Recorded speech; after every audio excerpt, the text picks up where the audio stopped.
Hello and welcome. I'm Joanna Junak and this is GFN News on GFN.tv. The Australian Medicines Regulator has recently conducted a consultation process on reforms to the regulation of nicotine vaping in Australia.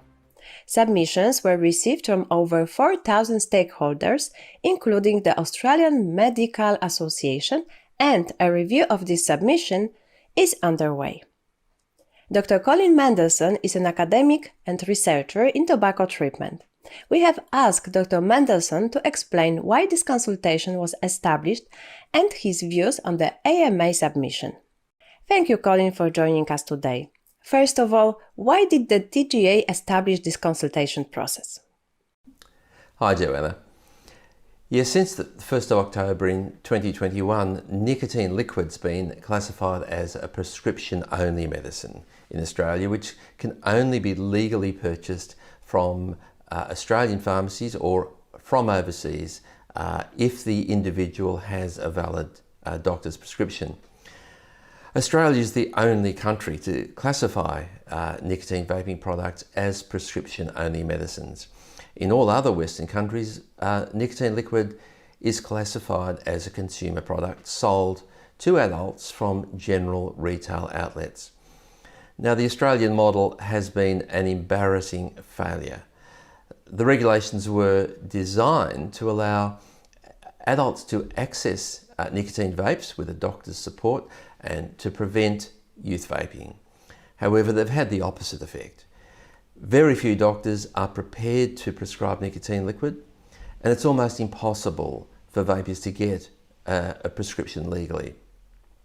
And this has predictably created a thriving black market, which sells unregulated, mislabeled nicotine products to adults and to young people. And as a result, there's been a skyrocketing of youth vaping. The regulator has admitted that this model is not working. The Australian Medical Association has made a submission to the consultation process. Broadly speaking, what is it proposing? Well, the AMA is arguing for a doubling down on the current harsh approach with increased restrictions. However, this is the very approach which has failed. And further bans and restrictions will only drive the sales of nicotine vaping products further underground. I mean, their approach is essentially now amounting to prohibition. Why is the AMA taking this approach? Well, firstly, they claim there's a lack of evidence that vaping is an effective quitting aid. In fact, vaping is the most effective and most popular quitting aid in Australia and globally. The Cochrane review found there was high certainty evidence that vaping is more effective than nicotine replacement therapies. And a recent analysis by the UK National Institute for Health Research concluded that vaping was the most effective single therapy for quitting smoking, followed by varenicline and nicotine replacement. Vaping is also the most popular quitting aid in Australia, and it's accelerating the decline in smoking in many countries. Secondly, the AMA incorrectly claimed that vaping has serious health risks and has become a public health crisis. They say that vaping causes popcorn lung and EVALI, two very serious lung diseases, but neither of which are caused by nicotine vaping. The truth is that vaping is substantially less harmful than smoking, and it's a life-saving remedy for current smokers who otherwise are unable to quit. Thirdly, they incorrectly claim that vaping is a gateway to smoking for young people, but we know this is not true. There's no evidence that vaping causes young people to take up smoking and to become regular smokers. In fact, the evidence suggests it's diverting young people away from smoking.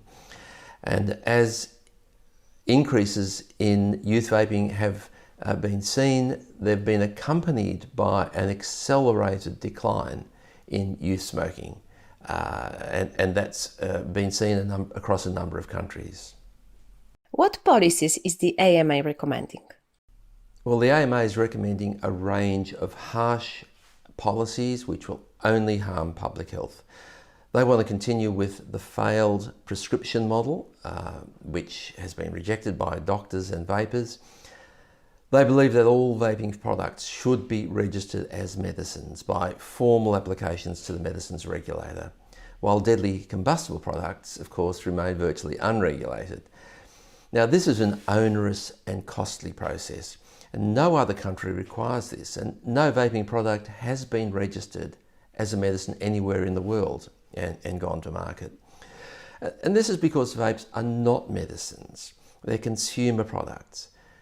Vaping is about replacing one pleasurable consumer behaviour with another far less harmful one. The AMA also wants to ban the importation of all vaping products by consumers, which will only boost the black market. And what other measures is the AMA recommending? Well, the AMA wants flavours to be restricted, even though flavour bans in other countries such as the US have been counterproductive and have led to increased smoking in youth and adults. Flavours are an important part of vaping, and they make switching from smoking to vaping much more appealing. And they've been shown to increase quit rates and reduce relapse to smoking. The AMA wants to reduce the maximum concentration of nicotine to 20 milligrams per mil. Now, this is ineffective in popular disposable and pod devices, which require higher nicotine levels, and it's too low for many heavy smokers. Furthermore, lower concentrations of nicotine lead to higher volumes of vapour production and release more harmful chemicals. The AMA also wants nicotine to be prescribed only by the patient's own doctor and not by other providers. And this effectively almost completely prohibits vaping, as very few doctors will issue prescriptions. So overall, the AMA recommendations will fuel the black market, they'll increase youth access and lead to more smoking. Even fewer smokers will be able to purchase vapes legally, and the government will also lose millions of dollars in taxes. The winners will be the black market and the criminal gangs behind the illegal imports. Thank you, Colin.